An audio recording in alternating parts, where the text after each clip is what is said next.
Magandang umaga Pilipinas. Good evening Asia. Good evening or good morning world. Whichever part of the world you are in, magandang araw po sa inyo lahat. Kumusta po? Ang ating broadcast ngayon ay tinuturing nating special because we are tackling an issue close to the hearts of many. Meron pong statistics indicating that in 2019, 1 in 8 women got breast cancer. 1 in 38 of them lost the battle. Many of us have been touched by breast cancer. Meron po bang cure? Is there hope for breast cancer victims? Tonight, TalakBayan sa Tinig Pinoy Radio pays a tribute to a fallen hero by way of featuring breast cancer activist as the evening's guest sa ating topic. Danny Meneses, a well-known health activist from the Philippines, specializes in breast cancer and will share his experience on managing this dreadful disease, mostly among women. We will also have a guest from the United Arab Emirates, Rovena, who is a survivor. And now, help me welcome my partner from Japan, William Obidencia. Magandang umaga sa iyo, William. Ay, magandang gabi dan. Ayan, magandang gabi nga pala, Magandang alas gabi sa 9. lahat. Yan. And we also have our special guest today, health activist Danny Meneses. Magandang gabi sa iyo, Danny Meneses. Magandang gabi sa inyo lahat. Ayan. So si Danny po ay nagpaunlak na samahan tayo ngayon para nang sa ganun mapag-usapan natin itong karamdamang tumatama sa maraming mga kababaihan. Okay, no mistake about it. Hindi lang po babae ang tinatamaan ng breast cancer, pero ang focus natin ngayon ang management ng breast cancer among women. Alright, mamaya po ay meron tayong iraran na video para sa ating fallen hero, para kay DJ Marge or Marjorie Ramelb for short. So, Dan, Yes. ang unang tanong ay sa'yo. Yan. Okay. Ano ang survival rate sa kasalukuyan ng breast cancer among women? In the Philippines, the survival rate is below the standard or the worldwide standard rate. Mhm. In fact, most women here they would only go for 3 years, no? Mhm. That's the average. I'd like just to add something when what you said that even men get breast cancer. It's only about it's negligible. Right. 99.9% are women, True. and so we are focusing on women. Right. So because women are more important than men, because the Well, women is the guarantee of the future. They bear mhm. children. That's right. Yeah. If reproduction stops with women dying or not giving birth or having a normal childbirth, Right. then our future generation is already compromised. Mhm. In fact, right now, no, the ratio between females and male is already not equal. There has been a studies, 20 to 30-year studies, that the ratio between male childbirths and female childbirths are such that there are more female childbirths than male. And Mhm. there is a reason for that that I will expound later. Why are there more? If you look at any nursery at any point in time in any hospital, you will always see more female than male. Right. So if Yeah. that's happening, Mhm. there's a problem already. And the other problem compounding that is among the male, existing male, there are a lot of effeminate males. So Right. there that already hampers reproduction.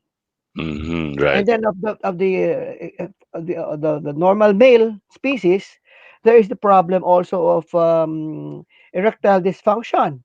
Right. So that is also hampering reproduction. So Mhm. when we talk about breast cancer, we're talking about the survival of mankind. Right. Yeah. I love the way you put it, Dan. Okay. Well, we have you used the magic word. You said survival. We have among us today sa panel a survivor of breast cancer. We'd like to welcome Rovina from the United Arab Emirates. Welcome and good afternoon to you, Rovina. Good afternoon po. Good evening sa Good other parts evening. of the world. Right.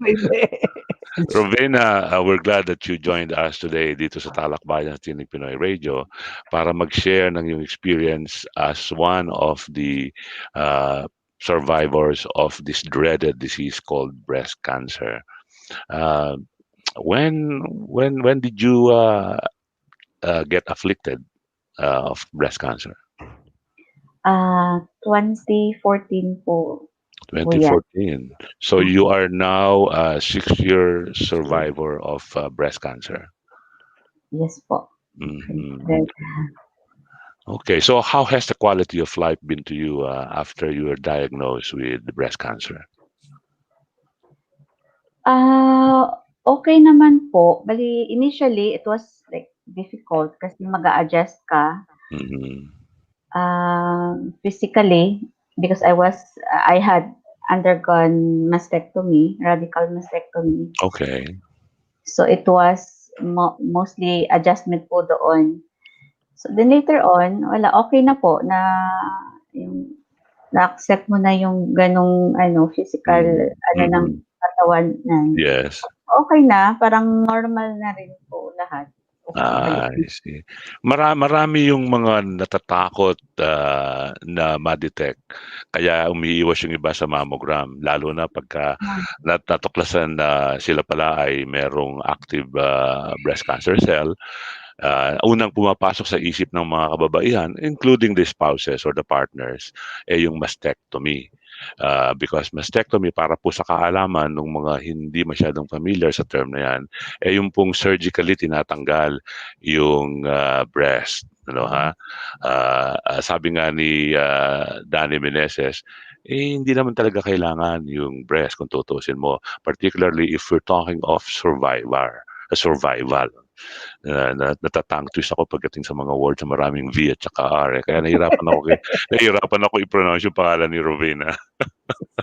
German kasi tayo eh. Sabi ni kasamang William, ako daw po ay Kapampangan, kaya ganon. Anyways, tatalakayin po natin more in-depth yung tungkol sa medical management ng not medical management but more on the health management side provided for by people like Danny Meneses, who is world renowned for his approach in the management of this dreaded disease. Meanwhile, dyan lang po muna kayong lahat at magbibigay po tayo ng konting tribute sa ating fallen hero, no other than our very good friend and former host dito sa Tinig Pinoy Radio, si DJ Marge. So give me a second while I play. Ang ating pong mga admins sa Tinig Pinoy Radio ay nagmagandang loob, and because of love for DJ Marge, ay nag-produce sila ng isang clip which we would like to share with you as we move on with this special show here in TalakBayan sa Tinig Pinoy Radio. So dyan lang po kayo, don't go away as we share this slide of love from our admins in Tinig Pinoy Radio.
say goodbye to you, Marge, but I know that you're happy now because of your sufferings, ailments, and everything in this world.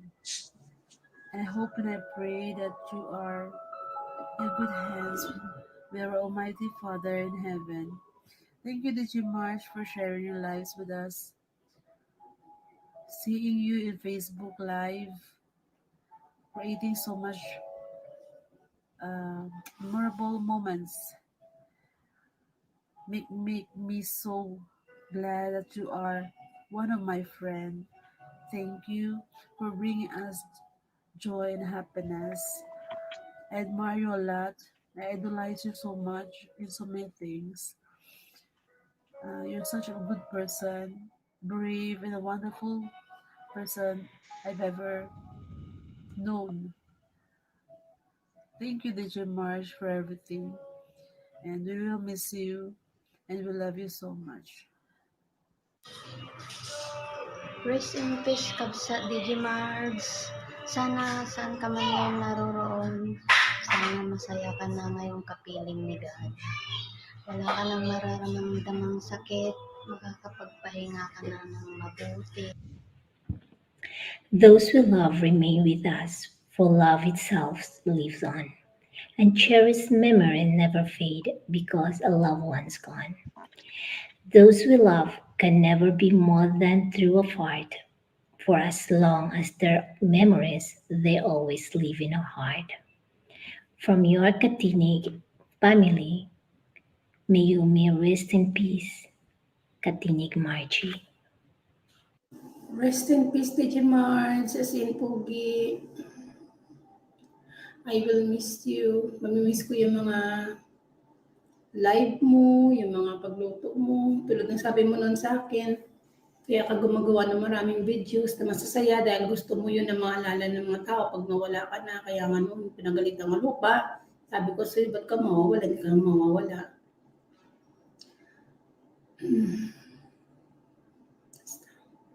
Happy na rin ako kasi wala nang pain. Kasama mo na si God. Ayoko umiyak kasi alam ko ayaw mo nung may umiiyak. Gusto mo yung masaya. Salamat sa lahat ng mga payo na binigay mo sa akin. Nandyan ka noon. Anytime na may kailangan ako, yung until now, yung mga sinabi mo sa akin, hindi ko makakalimutan. Thank you. Thank you. Salamat sa friendship. Rest in peace. It's so sad to hear the news about what happened to DJ Marge. And uh, DJ Marge, wherever you are right now, just rest in peace. We will miss you, especially the TPR here in Singapore. Thank you for being kind and a great person to us. We love you. And yeah, it's hard to accept, but we don't have a choice. To the family of DJ Marge, my heartfelt condolences. Yeah. Nashock talaga ako nung nalaman ko na wala ka na, DJ Marge. Paalam sa'yo. Salamat sa pagkakaibigan natin. Hindi man tayo nag-meet in person, pero parang na rin tayo nag-meet in person sa Tinig Pinoy Radio. Salamat sa mga alaala. Hindi ka namin makakalimutan, DJ Marge. We will miss you.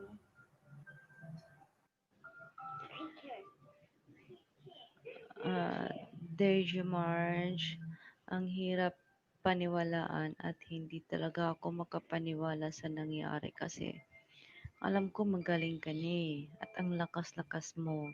Kaya hindi talaga ako naniniwala sa sinabi ni baby ko Ems na gano'n na nga. Pero masaya na rin kami kasi hindi ka na nahihirapan, hindi mo na dinadae yung hirap at sakit na nararamdaman mo. Mamimiss ka namin at saka mahal na mahal ka namin. Hindi ka namin makakalimutan hanggang buhay pa kami. Habang buhay, andito ka sa puso namin. Salamat sa pagiging mabuting isang kaibigan at thank you din na nagkaroon tayo ng time na magkita dito sa Singapore. Yung plano mo na bumalik kayo dito, hindi na matutupad at pasensya na rin na nung umuwi ka sa Pinas this year, hindi tayo nagkita kasi nakabalik na ako dito noon. At saka, sorry dahil hindi rin ako nakatawag dahil yun na nga busy. Pero andito ka pa rin sa amin, sa puso namin, mahal na mahal ka namin. Salamat at nakikilala ka namin sa Tinig Pinoy Radio at nakakasama sa pagdi-DJ at masaya kang kasama. Mabait na kaibigan, masayahin na tao, lahat-lahat. Sobrang bait mo sa amin, mapagmahal na kaibigan at hindi mo makikita sa iyo na yung masungit ka, hindi. Kasi ibang-iba. Salamat, salamat, DJ Marge.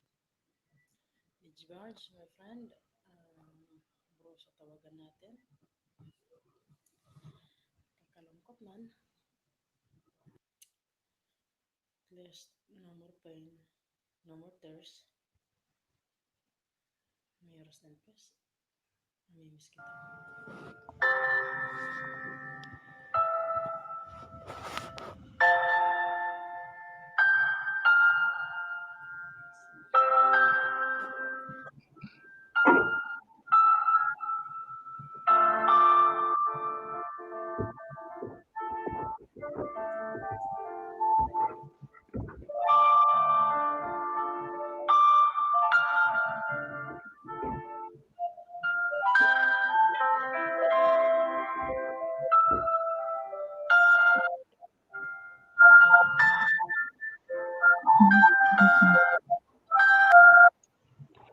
What a touching tribute to a fallen comrade. Yeah. Okay, somebody's listening to something else. Okay, well, I heard that, uh, Danny, I heard that magic word, which a lot of cancer victims, particularly those who are suffering from breast cancer, are always looking forward to enjoying life to its fullest, obviously. Yung word nung isa sa mga nag-tribute na ayaw kong maniwala na nangyari sa iyo to kasi magaling ka na eh, di ba? So there is a time sa buhay ng mga afflicted by breast cancer that they will show no symptoms at all. They will be pain free and all. Ano yung phenomenon na yan, Danny? Uh, First of all, I'd like to clarify, no. Right now, every year, no, since 5 years ago, there has been a international conference on overdiagnosis. Meaning to say, a lot of breast cancer cases, there are two kinds of cases. Those who are overdiagnosed, meaning say they never had breast cancer in the first place, Yes. and those who have diagnosed breast cancer. Now, Okay. Yes. those who are overdiagnosed, never had any breast cancer, chances of survival mataas. They did breast cancer eh. Wala naman talagang breast cancer from the very start eh. Tulad ng DCIS, yung tinatawag ductal carcinoma in situ. Mm-hmm. That is not an invasive type of cancer, no? But then, Yes. uh, treatment is being done. So, anong nangyayari? Because of the invasive treatment, lumalala ang katawan. Mm-hmm. So, that's one part. The other part is those who have breast cancer. Now, there are two types of those who are breast cancer diagnosed. Those that are invasive type and the non-invasive, meaning Yes. fast growing and slow growing. Right. But there is no test in the whole world to know from the onset, at the onset, if it is the fast growing type or the slow growing type. It Yes. will always be after the fact. So if a woman who is really has breast cancer passes away, no, within 3 years, maximum of 5 years, that's at the aggressive type. Because the question is, how come in the US they always talk about the 5 year survival rate? Right. Why 5 years? Why not 6 years, 7 years, Mm-hmm. 10 years? Why not 4 years? Where did they get that 5 years? See? Mm-hmm. So meaning to say, if you survive for breast cancer, you think you are free already? Right. No, Yeah. because this talk of remission is nothing but symptom free. Remission Symptoms is just free. That's what you symptom said. free. Right. Symptom free. So that's why yung mga nagsasalita kanina, nagsasabi kala namin magaling ka na and all that. Right. No, symptom free lang kasi the cancer is still there. It's growing. Right. But what I'm more saying is this, no? Women should not die of breast cancer because the breast is not a vital organ. Right. You can chop off the breast of all women and they will not die Right. because you can live without breasts. Of course. Yeah. You will only die if the cancer goes to a vital organ. That's right. And most Dan. often, the Yeah. vital organ is the lungs. Right. So Dan, Yeah. if I may Mm, briefly mm, butt in, ano ha, mm, uh, sabi mo kanina, yung cancer cells ay nandiyan at hindi mawawala kahit na sa tingin mo yung sintomas ay nawala na, wala na yung nararamdaman correct. mong mga pananakit, Mm, okay na, normal na mm, yung period mm, mo, or mm, those kind of symptoms that mm, normally are felt mm, by those afflicted by this mm, disease. mm, Uh, yung sinasabi mo kanina, yung 5-year survival rate, I mm, believe that has been set dahil marami sa mga breast cancer victims mm. pass within that time. So if you survive You that can die 5 years, already. it's You can die already, na. yeah, it is a milestone. Ibig Okay ka na. sabihin, okay ka na. Kaya nagkakaroon ng source of feeling Hope. na okay na yan, Mali, mali yan, mali. okay na yan. Let's go and ask Rovina. Rovina says she is now on her 6th year, and she has had a mastectomy. Rovina, are the symptoms that you were feeling when you still did not go under the knife still persist? Nandoon pa ba?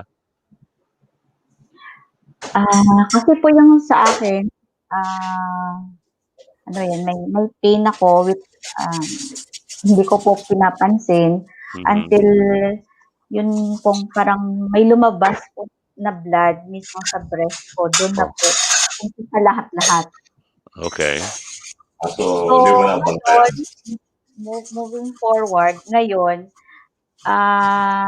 to be honest po, dun po sa operated area ko sa breast, meron pong lump na lumaki siya. Okay. So, ako ngayon, dedma, hindi ko po siya, hindi ko, kasi alam ko sa sarili ko, pag nagpa-check up ako, ooperahan ako. Ayoko po, Mhm. ayoko na po maoperahan. So, as much as possible, gusto ko lang pong matunaw siya or ma-address siya naturally. Physically, as of the moment, okay naman po ako. Praise God. Yun lang po, meron lang pong na may lump lang po uli. Mhm. Hindi naman, oo, nababother, pero hindi siya sobrang bothersome naman. So far, kaya pang i-dedma. Kung hindi na, so I will see. I No. will cross the bridge when I get there na lang po. Right. Pero, for now po, nasa medical field po ako, pero hindi po ako, ang opinion ko po, hindi po ako pro sa yung treatment, yung Medical. conventional treatment po ng Right. sa kasi hindi po ako nag-stop po ako sa treatment, hindi po talaga ako nag-treatment whatsoever, wala po talaga. Yun lang po, nag-undergo po ako ng lahat step by step up to mastectomy. After that, stop po ako. So what I did was yun siguro nga po, knowledge is power. So, dapat mag-research, mag-search ka on your own. So, yun po, nag-try akong mag-change ng lifestyle. Hindi na ako makain for the time being. So, pero ngayon, natatry na pong makain kasi hindi minsan na maiwasan pag may mga okasyon or something. So, yun po, ako, I believe na siguro sa intake ng kung ano man pong mga pagkain, tsaka mga gamit, mga ginagamit kasi malaking factors po kasi pag yung cancer itself, marami siyang dapat mong i-consider, hindi lang yung stress is one, and Stress. yeah, the rest follows na po. Ayan. Well, thank you very much. That's Rubena, insightful, ano, ha? Go ahead, ilan, William. ilan taong ka na ngayon? Ay, praise God, 48 po, nakaabot ng 48. So ano bang yung anong age ba talaga nagkakaroon ng breast cancer ng babae? Wala bang age na pinipili yan o majority Siguro, pwedeng sumagot niyan yung ating specialist. si Danny, Dan, ano sa palagay mo? In connecting what Ravenna answered and what was asked, everybody has to first of all understand where does breast cancer come from. Yeah. If you do not know where breast cancer come from, mangangapa kayo. Like for example, the question is, bakit 5 years? Bakit 3 years? Bakit 4 years? Bakit bata? Bakit matanda? Bakit Right. siya? Bakit ito? Right. There are so many questions, no? And sinasabi ni Rabena, no, dahil nagna-natural siya, how do you stay away from cancer? You have to find out what are the risk factors for breast cancer. Where does it come from? The fact is, breast cancer is an environmental disease. So, if you have Environmental. disease, no, it's So environmental. hindi ka makaiwas. Well, you can, for example, in Canada, they're very ticklish about the environment, no? They make sure that the water that you drink is very safe. Your work environment is also good. But in some countries, especially in the Philippines, baliwalang environment eh. That's why we have the highest in Asia. Kalat ang breast cancer sa atin. See? So, what I'm talking about is to understand that breast cancer is a hormonal disease which involves estrogen. So, the moment of a woman starts to menstruate, her hormonal production starts. Okay, most of the hormonal receptor sites are in the breast area. So before, during, or after menstruation, they always feel an activity happening in the breast area. Now, if a lot of foreign estrogens, no, chemicals enter the body that look like estrogen, these foreign estrogens enter the receptor sites. They are not recognized by the body as fake, but they are received. No, now the thing is they are not taken out because these are not real plastics, chlorine, all of these things. No, they stay in the body and they create havoc. That's when the cancer process starts. It takes 5 to 10 years before the first symptoms of breast cancer is noted. That's why mammograms are useless. We are against mammograms. Mammogram is not early detection. No? Because, hello, can you see me? Yeah, we can hear you. Yeah. Because as I said, no, it takes 5 to 10 years before mammograms the first symptoms are detected. So if it is seen in mammogram, it has been there for at least 5 years already. That's why Late na. there's no such thing as early detection. Now the thing is, if mammogram is reliable, Yeah. how come if there is a malignancy that is found, why does biopsy follow? Why is the mammogram not enough? You need to do a biopsy, which is very invasive. There are many cases wherein biopsy even worsens the case.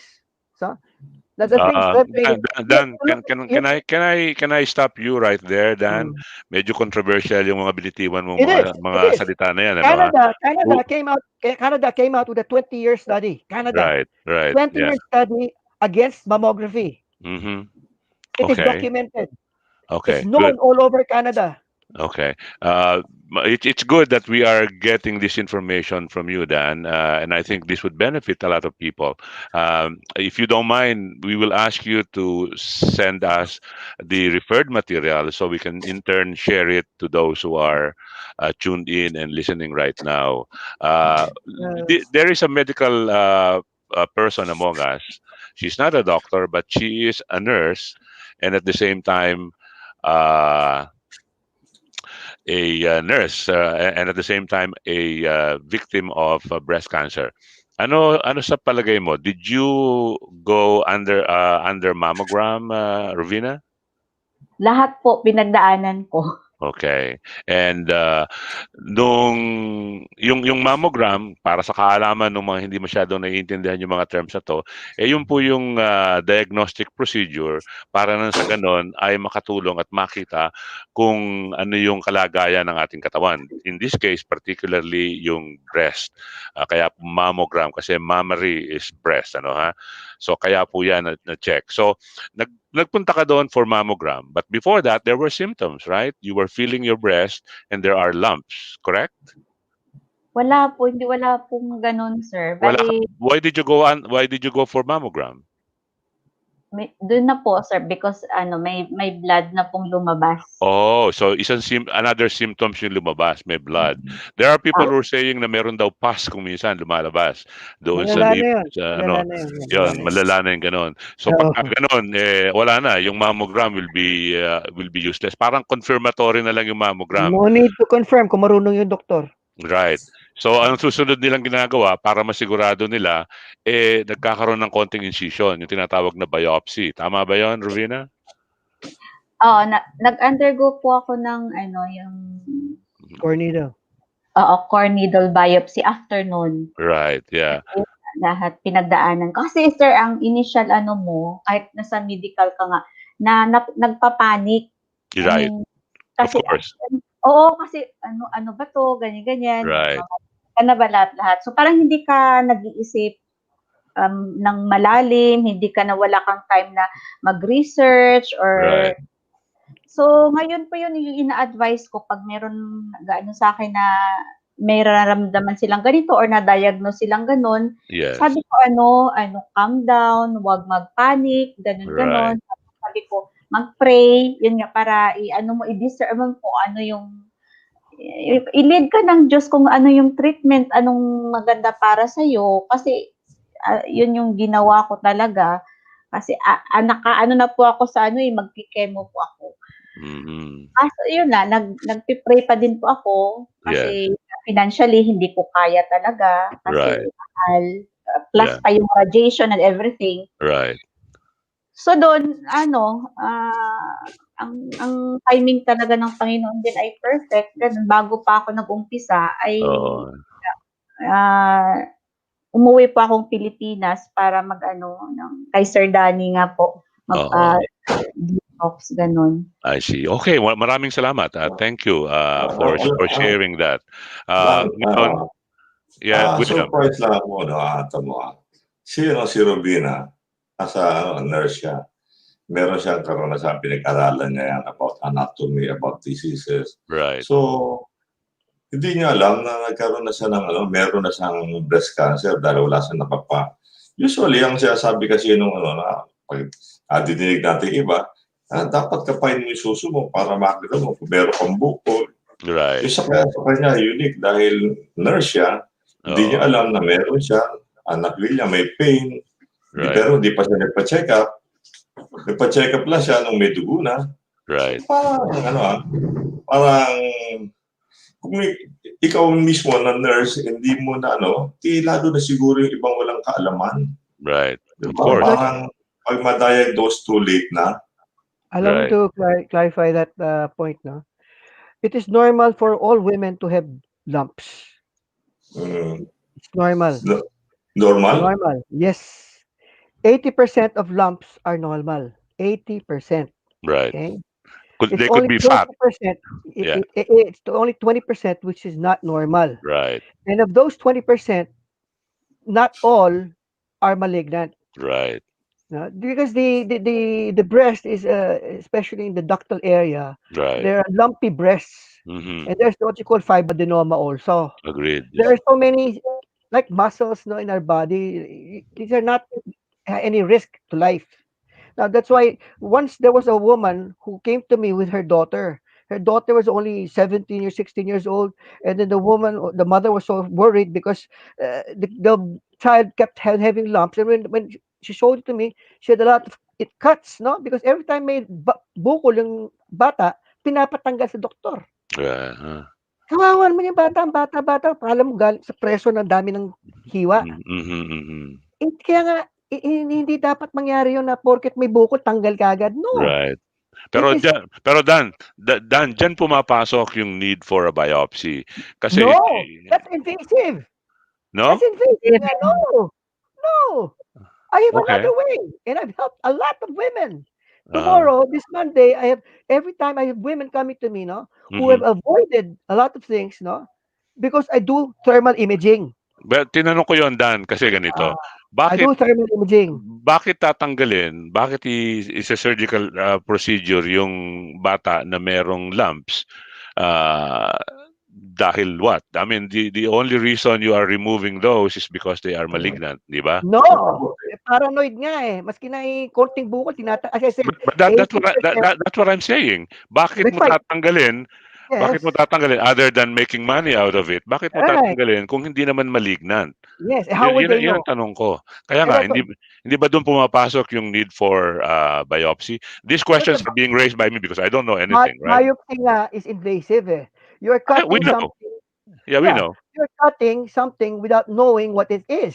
Yeah, Just to find out you're doing damage to the body. pero ano mangyayari kung hindi mo I do biopsy thermal imaging eh. I do thermal imaging eh. thermal imaging? And thermal Yes, imaging Thermal is imaging. more tawag ito, mas mataas yung success rate in yes, identifying what kind of yes, tissue there is. yes, Okay, yes. there you go. Because Yeah. with thermal imaging, because remember this, no? All disease process starts with an Mhm. inflammation. Right, Now, with thermal imaging, you're capturing heat inside the body. right. And then you're seeing the heat patterns, Oo. the level of heat, and the location of the heat. Mhm. So you're able to capture that at an early stage, the amount of inflammation, and thereby you can do already intervention. Okay. So Why wait? That's what I mean. so Why that why do I why do I have to wait for a malignant diagnosis before taking action? Ako, in the presence of an abnormality, I yes, take action already without waiting for a malignancy to happen. that's good. Now, ang tanong ko dan is Effective. if thermal imaging is more reliable Why are they not than using it? biopsy, why or how many doctors, anong They percentage will ng not mga use doctors it. ginagamit They yan? will Bakit? not use it. Bakit? Because if Why? you use thermal imaging, baliwala ng ultrasound, baliwala na yung mammogram, wala na magpapabiopsy. Negosyo, ubos. Okay, so yung paggamit ng thermal imaging, gaano karaming mga health proponent or activist na katulad mo ang gumagamit niyan? Sa Philippines, ako lang. Ikaw lang. Sa Okay, Canada, marami. Sa US, marami. Sa Europe, okay. marami. So Pero non-hospital based. non-hospital based. So Yeah. is it considered a medical procedure then yung thermal Hindi imaging? nga eh. It will not be accepted by the medical community. Okay. Dahil wala kikitain. They're against eh. Okay. So ano ang opposition ng medical community diyan? Bakit ayaw nilang gawin 'yan kung totoong effective Marami 'yan? marami silang kung ano-anong sinasabi. The point Oo, is ako, hindi na ako makikipag-debate sa kanila. right. My interest is not to convince the medical society. My Mhm. interest are the women themselves. I go straight to the women. Right. Now, it is their choice. The point is, they should know the options. Ang Right. problema, karamihan ng babae, they don't know any option. They Right. only know the medical option. Mhm. Mhm. So, tango ng tango yan, especially in the Philippines, without knowing anything, without any explanation. Oh, But okay. when they contact me, with so many, for more than 20 years na, they are able to have a second opinion. Okay. This is a very classic example. Meron isang milyonarya, akong pasyenta, milyonarya, walang problema ang pera, okay? She plays golf twice a week, okay? Nung minsan, masama na yung laro niya ng golf. She went to Medical City to have a full executive checkup. Right. Yung full executive checkup included an ultrasound and a mammogram. Mhm. Ang resulta ng ultrasound at mammogram niya, Virage 5. Pag Okay. sinabing Virage 5, probably malignant. So the next step is biopsy na. Right. Yung anak, kilala ko, sinabi punta sa akin. Tinawagan ko, sabi ko, magpa-thermal imaging ka muna. Sumunod, thermal imaging. Nakita ko yung bukol sa kanan niya. Pero sabi ko, tita, mas masama yung kaliwa mo. Ngayon, kung binayopsy ka sa kanan, ginalaw yung kanan mo, tapos after 1 month, meron na naman si kaliwa, akala mo lumipat. Hindi, nandyan na yan. So, she submitted to our protocol. Mhm. Oh, now, 27 years, she's alive. No biopsy, no surgery, no chemo. And Wonderful. she can afford, she can afford. Maski milyon-milyon, she can afford. Mhm, mhm, mhm.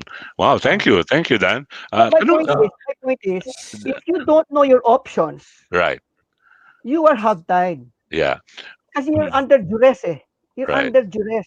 So it is exactly for this reason, mga kababayan, mga nakikinig, why Danny Meneses is with us today. In-invite natin siya instead of inviting the usual suspect, yung mga medical professionals. Ano, we also know some of them.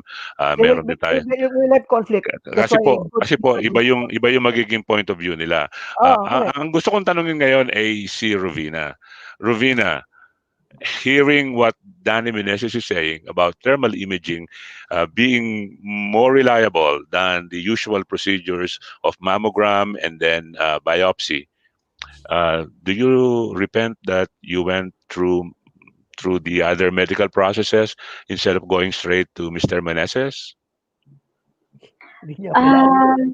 Ah, looking back, sir, ano, siguro, parang inano ko na lang siya, tinanggap ko na na siguro meant na talagang gano'n, na later ko na ma-meet si sir, baka meant talaga akong operahan. Mm. Pero, given a chance na ano saan mag-advice ako sa iba, sir, inaano ko na why not, i-try mo munang mag-alternative treatment, Right. mag-detox, lahat-lahat. Mhm. Kasi yun yung ano ko sa sarili ko noon na sabi ko, parang I owe it to myself na i-try ko yung alternative treatment, yung ibang hindi medical na option. Right. Kung hindi mag-work, saka ako mag-ano, mag-chemo and everything.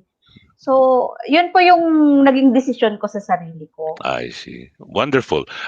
Ito pong show natin ngayon, yung mga nakikinig ngayon, particularly skeptics, is not meant to convince you to go for people like Danny Meneses and ignore the medical profession. And neither are we endorsing the medical procedures. Ito pong ginagawa natin na to ay para Wala yan. ipakita lamang na meron tayong mga opsyon. Yeah. Katulad ng maraming bagay sa buhay, meron po tayong laging choices. So, I think that is a word of wisdom coming from Ravina. Sabi ni Ravina, well, she underwent all of those medical procedures, ano po.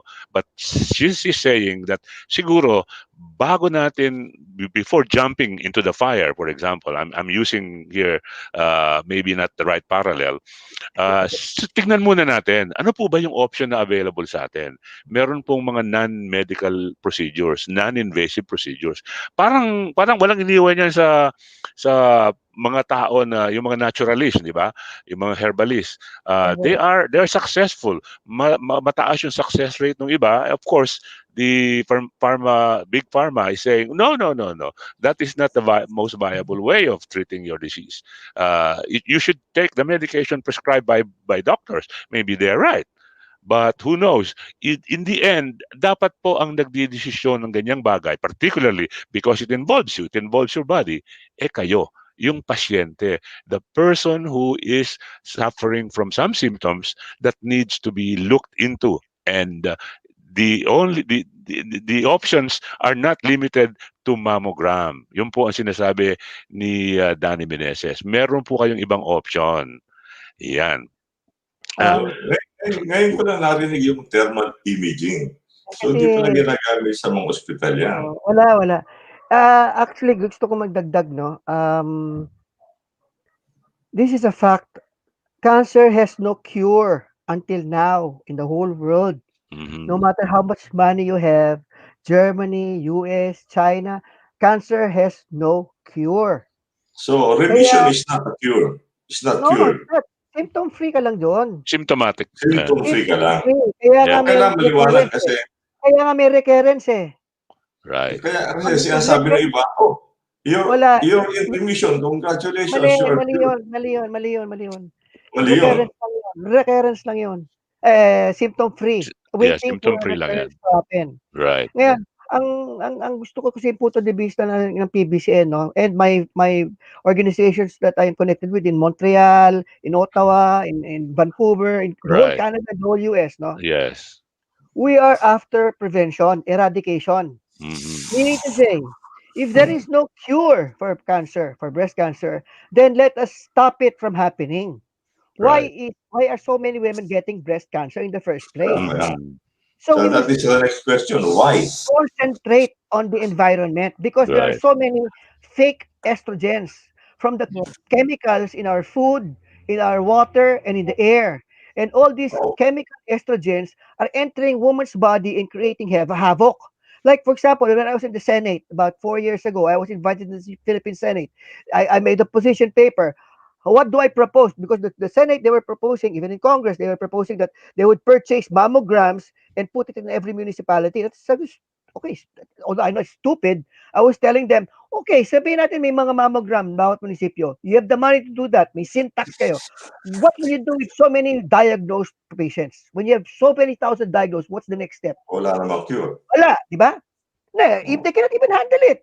Well, they Mhm. PTH, hindi nila kaya. Oh. Okay. Sabi ko, we must concentrate on prevention. And how do you propose to do that? Sabi ko, without costing to government, na, a centavo, no cost. Dalawang bagay lang ang gawin, bababa ang breast cancer rate. Ano yon? Number one, ah, stop the annual X-ray of all public female, all those pre-employment, pre-enrollment, stop the X-ray. Bakit? X-ray is radiation. Eh, nangyayari, you're exposing the breasts to check the lungs. You're Right. exposing even healthy lungs, healthy lungs to X-ray. And Mhm. that's why we have so many patients who are public school teachers. Annually, ine-X-ray ng mga mobile clinic, kopong-kopo ng mga X-ray machine. Di Mhm. grabe yung radiation na-expose sa breast. Kaya ang dami nagkaka-breast cancer. Sabi ko, stop that because we're the only country in the whole world who is subjecting women to annual X-ray of obsolete machines. Mhm. That's first. Number two, tapusin na itong family control program ng gobyerno. Bakit nakafocus sa kababaihan ang birth control? Bakit hindi sa lalaki? Ang isang babae, maski 10 lalaki ang kasiping, isang beses lang mabubuntis. Pero ang Right. lalaki, 10 babae, lahat mabubuntis. So bakit nakafocus sa babae?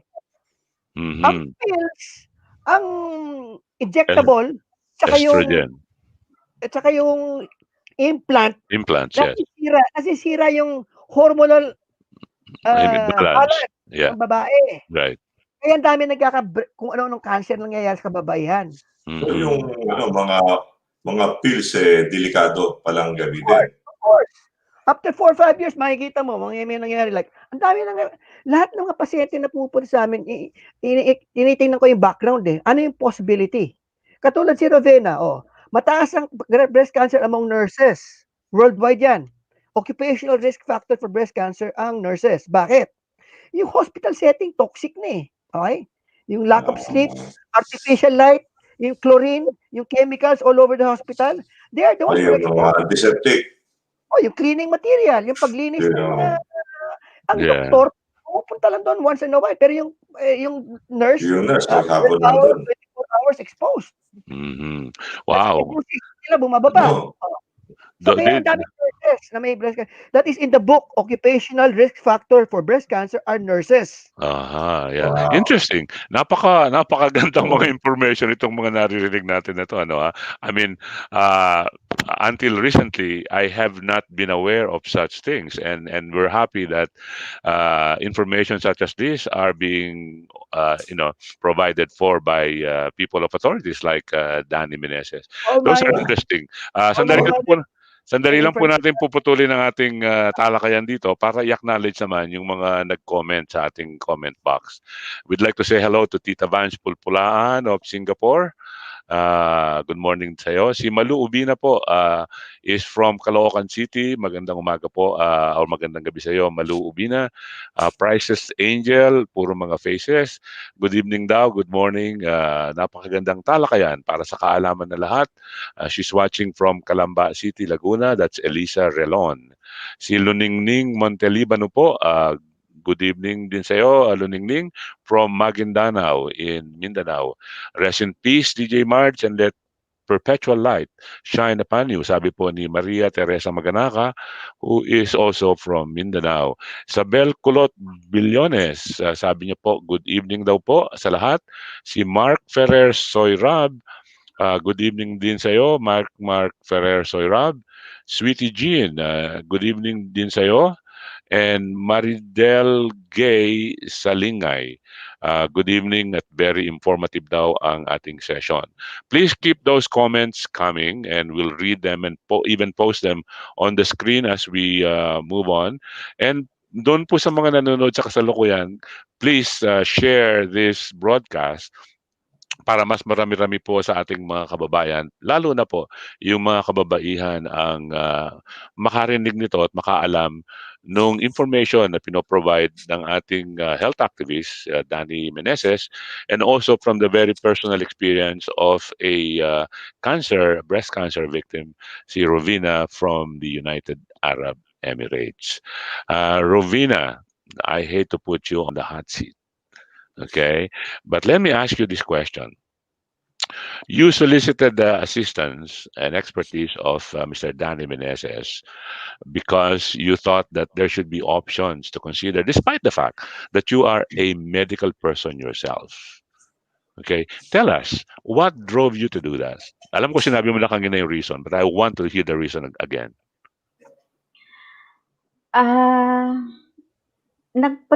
Prayer po kasi, tapos unang lumabas talaga sa utak, sino yung doon sa Pilipinas yung alam kong nag-breast cancer, na ano yung nabuhay pa ngayon, ano yung ginawa niya. Very So, good. yung artista na nakalimutan ko yung pangalan. It's okay. So, doon po nag-umpisa lahat-lahat hanggang sa na open po yung eyes ko sa yung other side ng truth ng sa medical field. Yung ng pharma, lahat-lahat. Tapos, yun na po na came across ako kay Sir Danny. Kasi, yung doktor ko po sa previous hospital ko, very eager na po siyang i-start akong i-chemo. Okay.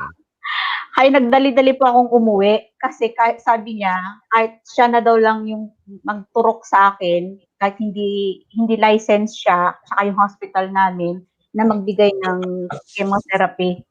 So sabi ko, baka hindi ka ba makahindi, na ako makahindi, na ako, lipad na akong Pilipinas, sabi ko. So yung alipay ko lang sa kanya, sabi ko, Dok, doon na lang ako sa Pilipinas magpa-treat, isulat mo na lang yung kung ano yung ko, dapat na gawin sa akin yung treatment, ilang cycle, ganyan, radiation, blah, blah, blah.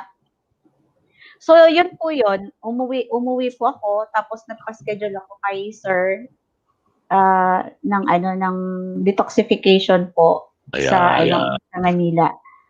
So, yun. Gusto ko lang po idagdag doon sa nung nag-po yung doktor na ganun nga po yung treatment ko, ganyan. Tapos sabi niya, after mo ng chemo, tsaka radiation, may oral kang chemo, which, ilang ba? 5 years, something? 5 years or 10 years? Tapos, na ang side effect ay magde-develop ka ng another cancer. Sabi ko, ha? Sabi ko, Dok, ano yun? Sabi ko, gamot sa cancer, gagamutin yung cancer ko, pero magkakaroon ulit ako ng another cancer. Ano yun? Sabi ko, anong point? Anong use? Natawa lang yung doktor. As in, wala rin siyang nasagot po sa akin. Okay. Yeah. Maraming salamat, Rovina. Enlightening yung mga statements mo. And I hope yung mga nakikinig ngayon at nanonood ay kinakapulutan ng aral yung sineshare mong experience na yan. Dahil mga kaibigan nakikinig at nanonood, hindi po ito haka-haka. Ito po ay kwentong galing mismo sa tao na nakaranas niyan. Na totoo po, marami tayong naririnig na horror story about medicating. Yung pong chemotherapy could be one of the most invasive. Hindi surgical procedure yan. Pero yun po ay pumapasok sa katawan natin, either in the form of an injection, yung IV o kaya yung oral. Alam naman po siguro natin, I know na karamihan sa atin nakakita na ng mga biktima ng cancer na nagke-chemotherapy at nakikita natin na uubos yung buhok halimbawa sa buong katawan.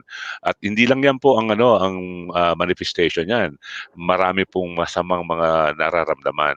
So bakit po tayo didiretso kagad sa ganyang pamamaraan kung merong option na available sa atin? Halimbawa, itong approach ni Danny Meneses. Dan, napakaigsing panahon meron tayo. In fact, we only have 5 minutes to go before 8. At napakaraming mga bagay at tanong na I'm sure naglalaro sa isip ng mga listeners natin ngayon, similarly from mine. Uh, yung ino-offer mong alternative, and this is accepted now in so many countries, including Canada, where we now reside, Especially in Canada, especially especially, in Canada. So especially. hindi ano, papaano kang malalapitan ng ating mga kababaihan na They merong ganyang crossroad? they will have to search for Philippine Breast Cancer Network on Facebook Okay. and Pakiulit search nga, Philippine Philippines. Breast Cancer network. Network. At meron Yeah, kayong website. Okay. meron eh. Basta Facebook na lang. O kaya Philippine Breast, hanapin na lang si Danny Meneses. Pwedeng i-google si eh, Danny Meneses. pwede, oh, pwede. Yan. I'm very visible. Mhm. Hindi Yeah. ako nagtatago. Yeah. Danny, alam natin na yung chemotherapy halimbawa o yung mastectomy, these are like difficult periods para sa mga taong naapektuhan ng cancer. And we know that other than the side effects that could prove very very difficult for the patient, very expensive din yan, di ba? Ngayon, doon sa inyong advocacy, doon sa inyong activism, Dan, uh, what is the cost for the But patient? that's case to case. They have to contact me first. Okay. So case to Eh, case yan. kung mamamatay na lumapit sa akin, Oo. Wala ka ay, na magagawa, no?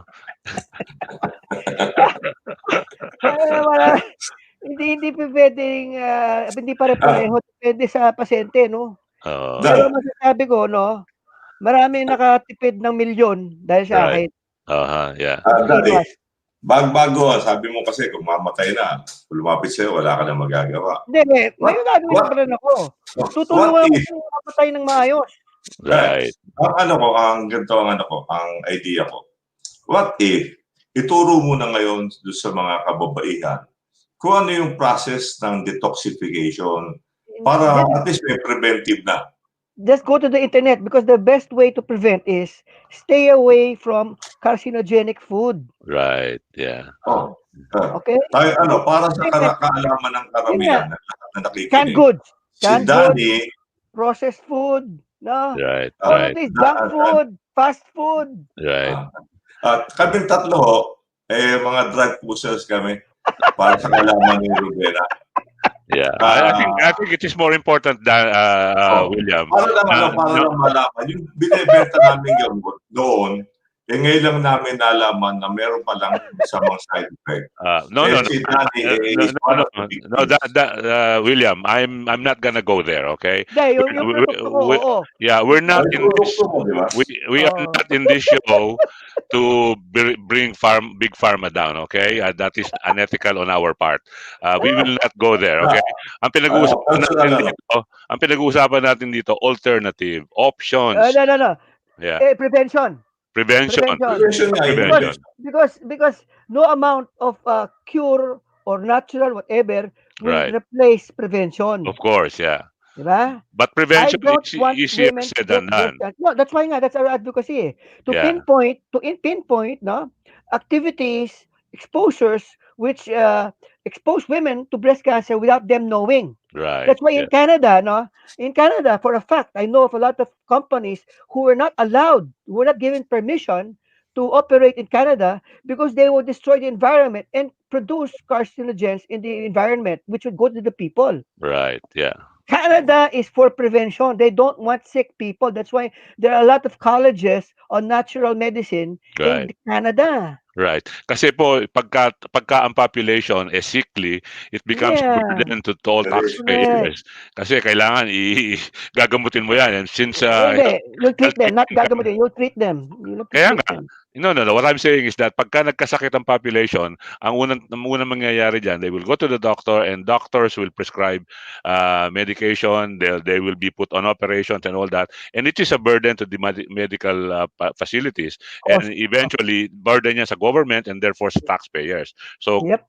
So ang approach po ng Canada katulad nung sinasabi ni Danny Meneses, prevention. So kung maiiwasan natin 'yan, why not? That would be the best way to do it. Pero unfortunately, hindi ganoon karami yung mga tao na merong luxury of avoiding all of those things. Halimbawa, yung mga ang trabaho exposed Yeah, sa mga toxic elements, di ba? like right now, I experienced, cut short.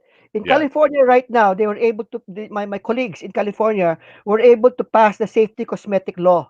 Yes. Okay? Okay. So certain cosmetics that have been found to have carcinogenic ingredients have been asked to reformulate. They have a list: toxic chemicals, toxic cosmetics. That's why the advocates, the activists who are very active from east to west, from New York, all over the US and in Canada, they're going after companies who produce carcinogenic products. And they're Mhm. making headway because we are full research. We are backed up by research. There you go. So ito pong pinag-uusapan natin ngayon ay hindi po quack, okay? This is not Oh, medicine we're talking about. This is also scientific yes. because procedures are being observed, proper protocols are being observed. The Uh, plastic she, bottle in California is already not allowed. There you go.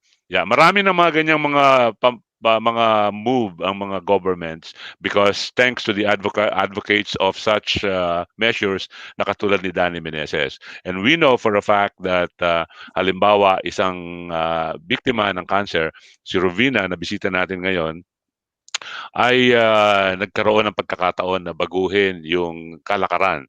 Instead of undergoing the horrible chemotherapy process, she sought the help of someone who provided an option. Hindi ko po sinasabi na dapat hindi nyo sundin ang inyong mga doctors. Ang sinasabi po natin ay pag-aralan natin yung ating mga options. We'd like to say hello first to Sheng Jimeno Romano. Actually, si Sheng po ang gumawa nung tribute video kanina para kay DJ Marge. Very informative daw po, especially sa inyong mga kababaihan ang topic natin ngayon. Si Marie Del Guy Salingay naman po, sabi po niya, tama, what's the point of curing cancer na magde-develop ng cancer sa other organs? Ito yung sinasabi kanina ni Rovina, no? It doesn't make sense, kaya natakot siyang lalo. Sabi niya, meron daw siyang bukol sa breast, pero di daw cancerous. Change lifestyle, diet, and food supplements lang. Wow, music to the ears of people like us, particularly of Danny Meneses. Yan po yung sinasabi niya. Si Maria Teresa daw, may pamangkin siyang may breast cancer o breast cancer survivor for almost 20 years, walang chemo, taking natural and organic medicines only. Those are comments, not from me, not from William or Danny. These are comments from people who have been touched by cancer. Of course, one of our guests today has been touched by cancer, and we pray that everything goes well for Rovina and for other victims of cancer who are taking the options offered by Danny Meneses and Philippine Breast Cancer. Ano nga ulit yun, Dan? Network, Network. network, Network, network. Philippine Breast Cancer Network. Hanapin Yeah. po ninyo yan, i-google po ninyo both si Danny Meneses at yung Philippine Breast Cancer Network para nang sa ganun. Kung kayo po ay merong nararamdaman na katulad ng naramdaman o nakita ni Rovina at the early stage of her disease, ay meron kayong option na mako-consider. At kung hindi lang sa inyo, pati sa inyong mga kaibigan o kamag-anakan na maaaring merong ganitong mga simptomas, una-una, siguro bago tayo magpaalam, dapat na itanong to kanina Ano-ano ba talaga ang mga sintomas na dapat maging trigger para magkaroon ng aksyon yung babae na nakakaranas ng mga ganyan? Danny, if I may ask you, ano ba yung mga common symptoms para naman sa kaalaman ng marami? The common symptoms are lumps or bukol na wala dati tapos lumalaki. Okay. Yun ang common. Ano pa? And then yung sa skin, but that's rare. It's usually yung bukol kaya everybody is afraid of bukol But then Ah, pag hindi naman lumalaki, wala namang oo. problema yan. Yeah. Pero pag nakita mo, that's why yung breast self-exam should only be done once a month, not every day. Right. Yeah. When you said Tayo lang gumagano. when you said breast exam once a month, anong klase ng approach yung breast examination na yan? Kakapaan ng sarili mo, yung babae kakapa. Because ang babae, Kakapa. Oo. alam niya yung sarili niyang breast eh. Right, of Kasi kung course. ibang magkakapa dyan, doktor or what not, hindi niya alam yung breast mo last month eh. O Right. 2 months ago, 3 months ago. Yeah. Kailangan yung babae mismo kakapa sa sarili. Oo. Nakatayo, nakahiga, nakaharap sa salamin, tapos Oo. pati yung kilikili niya, no? Pati Oo. leeg. Pati Anything kilikili. unusual. Usually Anything, after menstruation po yan ginagawa, yung breast examination. Pag gusto mo ma-examine yung breast mo, after ng monthly period po, sir, dapat ini-examine po yung breast. Ayan, narinig po niyo yan first hand from a cancer victim. Once a month daw, pagkatapos ng period ng babae, ay magkaroon tayo ng self-examination. Doon sa mga lalaki, kung hindi kayo nagkaka-period, mag-check na nalimutan mo na yung lalaki. Kalimutan mo na yan. Kaya mo nang mamatay yung lalaki. Hindi naman importante, hindi naman nanganganak yan eh. Naintindihan ko doon sa sinabi ni Daddy kanina na why, force the women to take contraception, bakit hindi yung lalaki? Right. Diba? That is indeed unfair. Yeah, totoo yan. Kung No, let's it's say, not right. meron It's not bang right. implant para sa lalaki o what? Condom lang alam ko. Yeah. Vasectomy. Yeah, vasectomy dapat. Yeah, ako I underwent that process because I didn't want my partner to be exposed to such horrible chemicals. So ako mismo nag-volunteer. I had myself vasectomized for that. Kasi naniniwala ako na dapat parehas ang takbo ng mundo. Hindi dapat macho ang takbo ng mundo. Yan ang problema natin eh. Kasi karamihan ng mga nasa medical profession, mga kalalakihan, karamihan ng mga nasa executive sa mga pharmaceutical company, mga kalalakihan. Kaya mayroong self-preservation approach. Anyways, that is another issue for another day. There is so much, like I'm so intrigued. There is so much that just the tip of the volcano. Yeah, kokonti lang in-attach natin. Hindi natin na-touch pa yung maraming bagay. Malaking bagay ito. Oo. So, and all women are concerned about this. Right, totoo 'yan. Itong breast cancer na ito ay napakataas ng rate of affection Sabi nila 1 of 8 women daw gets breast cancer as of the statistics ng 2019, and then 1 out of 38 succumbs or loses the battle against cancer. Sana po ang numbers na 'yan ay mag-improve towards healing or towards not really happening, preventing. Yeah. And for that, we would like to thank Danny Meneses for the time he spent with us today, and also for being there for the people who needs an option. So tandaan po natin, Danny Meneses, Philippine Breast Cancer Network, and of course to our very good friend, our guest from United Arab Emirates, Rovina. I didn't even get to ask your last name, Rovina, but we would like to express our thanks for your sharing of your experience today. Hopefully, we can again go back and tackle this issue because there's so much to learn. And from to my partner, William. Maraming salamat, William, for always being there with us. Maraming salamat. Alam mo, marami ko natutunan today. Yes. Marami kong nalaman na hindi ko alam noon.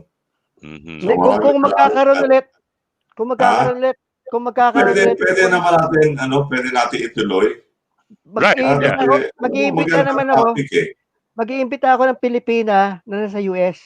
Right. Okay. Okay, so promise po yan ni Mr. Meneses, we will again come back with this particular issue, which is really a very important issue for most of us, particularly sa ating mga kababaihan. But before we end up our show today, I'd like to give the microphone to Rovina for whatever words she would like to share to our listeners. Rovina. Maraming salamat po sa pag-invite po sa akin dito. Sir Danny, thank you po. And Take care. Kuya Dan din, tsaka si Kuya William. It's been a pleasure.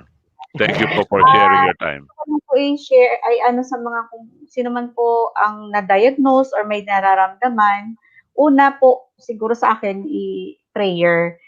So, sunod ano mag-search po kayo, research about yung options niyo, ano yung kasi kung alam niyo po kung ano yung sakit niyo, mas mabilis at saka ano ano yung approach niyo ba kung ano yung options gano'n.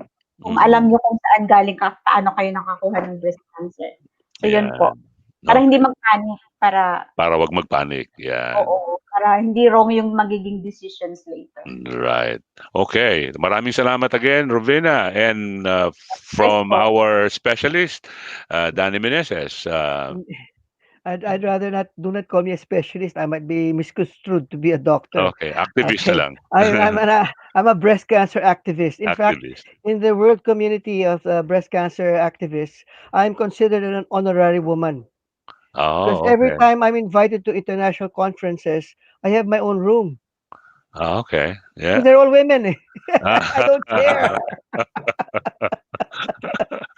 And the nice thing about what I'm doing is, no, a lot of my contemporaries of my wife Rosa in the breast cancer groups all over the world, they have gone ahead, they've died. But because Mhm. I'm a man, no, I'm a man, I can do a lot of more things than a patient because when a patient will handle this activism, it's a very too much for a patient to handle this this advocacy. But because Mhm. if I'm not I don't have cancer and I'm male, I can really go out and I speak from the point of view of a woman. Okay. Dahil Right. Yeah. naranasan mo na magkaroon ng nabiktima, di ba? Yeah. Because my wife, it was Yeah. horrible what happened to Ro- my wife. Rosa passed, and Yeah. therefore, It was yeah. horrible. It was Right. horrible how she must managed. Yeah. Hindi And lang. the Yeah, hindi lang naman yung biktima, yung pasyente ang dumaranas ng hirap. Lahat. Yung yeah, mga taong nakapaligid doon sa yeah. pasyente ang nakararamdam din ng iba yung paghihirap ng kalooban, at and not to mention it's a drain to the resources of the family. Kaya kung And kayo po ay merong option katulad ng sinasabi ni mm, Rovina, tignan po ninyo, other than dasal, other than the medical profession, you have options to consider. We'd like to say hello to Malu Ubina. Sabi niya, maraming salamat daw po sa special episode na ito as a tribute to a fallen hero, friend Marjorie aka Gabriel Ramelb. It's indeed very informative. Okay. Meron din dito si Rupert Stocks Milano. Paano daw tawag mga kababayan natin walang panggamot through medical kaya lang. Okay, well that's another issue. Hindi po kwak o arbularyo ang dapat ninyong hanapin. Hanapin po ninyo yung mga authorities na katulad ni Danny Meneses at ng kanyang network who can provide you the necessary information and assistance. And of course, you can also approach people who have been affected by cancer katulad ni Rovina who can provide you some insights on what best to do. And with that, I'd like to give the floor now and the microphone to my friend William to say his goodbye. Dahil maraming salamat at maraming gabi sa inyo lahat. Magandang gabi sa inyo lahat. Yan. And with that, Maraming salamat, Danny at Robina. ayan. Maraming salamat din sa iyo, William Obidencia of Japan, to my tokayo, Danny Meneses, and to our guest from UAE, Rovina. Have a wonderful day. Before we go, we would like to play again this tribute video for our fallen hero, DJ Marge.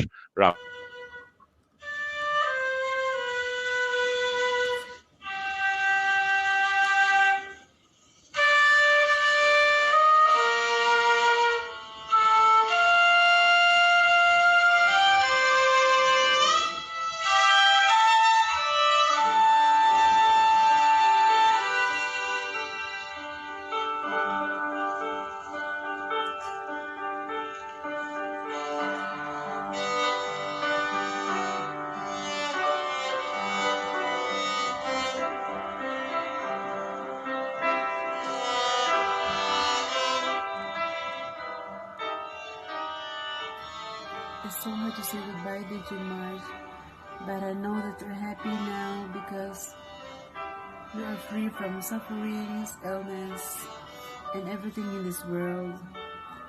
And I hope and I pray that you are in good hands with our Almighty Father in heaven. Thank you, DJ Marge, for sharing your lives with us. seeing you in Facebook Live, creating so much memorable moments. Make me so glad that you are one of my friends. Thank you for bringing us joy and happiness. I admire you a lot. I idolize you so much in so many things. You're such a good person, brave and a wonderful person I've ever known. Thank you, DJ Marge, for everything. And with that, we'd like to say good night, good morning, good day to everyone. Maraming salamat po. Until next time, dito sa TalakBayan sa Tinig Pinoy Radio. Bye-bye. Bye-bye. Bye po. Bye-bye.